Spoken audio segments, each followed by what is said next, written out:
Okay so आज हम security council के बारे में बात करेंगे। तो सिक्योरिटी काउंसिल आपको पता ही होगा, बहुत ही ज़्यादा इम्पॉर्टेंट ऑर्गन होती है यूएनओ की। इसे पावर हाउस भी कहा जाता है, राइट।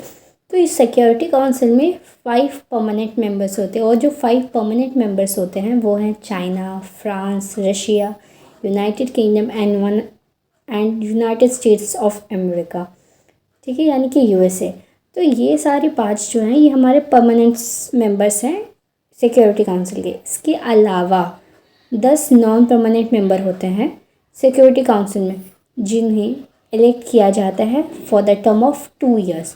तो अगर क्वेश्चन आ सकता है कि 10 जो नॉन परमानेंट मेंबर्स है उसे कितने दिन के लिए इलेक्ट करते हैं, तो 2 साल होगा। तो फिर इसके साथ साथ ये भी क्वेश्चन आती होगी ना कि जो 10 नॉन परमानेंट मेंबर्स है, क्या उसे हम फिर से 2 साल के बाद री इलेक्ट कर सकते हैं? तो नहीं, हम उन्हें री इलेक्ट फिर से नहीं कर सकते। ऑफ कोर्स हम उसके उस पीरियड को छोड़ के उसके नेक्स्ट पीरियड के लिए हम उन्हें इलेक्शन में हो सकता है, but for the particular year after the election वो इलेक्ट नहीं हो सकते। बट हाँ, ये जो 5 परमानेंट मेंबर्स हैं वो हमेशा परमानेंट रहते हैं, इसीलिए उन्हें परमानेंट मेंबर्स कहा जाता है। उनका इलेक्शन बार बार नहीं होता है।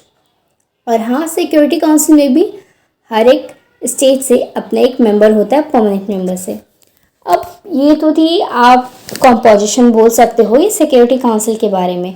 बट फंक्शंस क्या है, सिक्योरिटी काउंसिल परफॉर्म क्या करता है? तो ताकि यूएन बहुत अच्छे से काम करे, यूएनओ हमारा बहुत अच्छे से काम करे, उसके मेंबर्स जो होते हैं सिक्योरिटी काउंसिल के, वो ट्राई करते हैं कि हमेशा उनका तो एक मोटिव होता है maintenance of international peace and security. तो वो कोशिश करते हैं कि हाँ, ये चीज़ पे ध्यान दे कि कभी ये बिगड़े ना। और सिक्योरिटी काउंसिल का इतना ही काम नहीं होता है, वो स्पेशल रिपोर्ट्स भी बनाते हैं जो सेंट्रल असेंबली को भेजते हैं कंसिडरेशन के लिए कि हाँ सब सही है या नहीं है।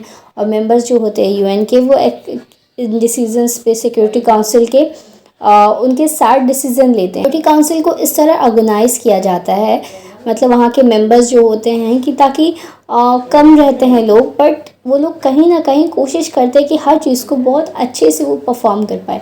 जितनी जल्दी हो सके वो सारी चीज़ों को तुरंत परफॉर्म कर ले, सारे जो भी चीज़ अगर ज़रूरत है वो तुरंत और जल्दी परफॉर्म कर सके, केपेबल हो उस टाइम के लिए। तो वो ऑर्गेनाइज इस फॉर्म में किए रहते हैं ताकि अगर कभी भी कुछ अचानक से इमरजेंसी आ जाए, तो जस्ट इमेजिन ज़्यादा लोग रहेंगे तो आपको ज़्यादा लोगों को बुलानी पड़ेगी। बट P5 वो ऑलरेडी कम है, 5 है, तो यानी कि डिसीजन वो लोग जल्दी ले सकते हैं।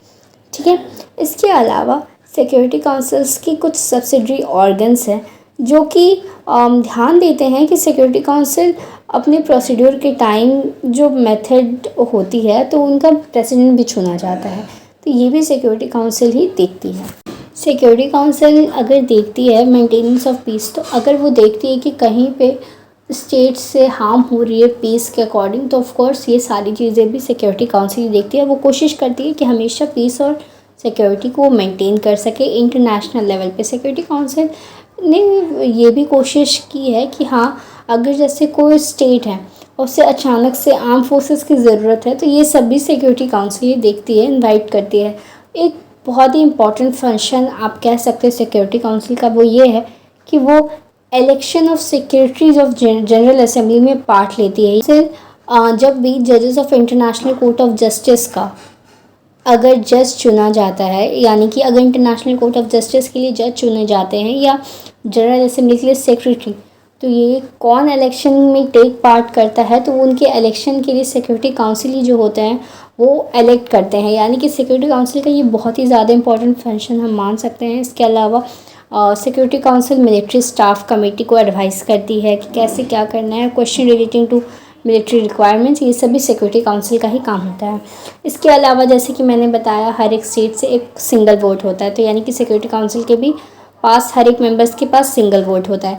इसके अलावा उनके पास एक बीइंग द परमानेंट मेंबर, उनका वोट बहुत इंपॉर्टेंट होता है compare to the non permanent members. एक कंक्लूजन में हम ये देख सकते हैं कि security council being the most important organ of the United Nation organisation, it has so many duties to perform.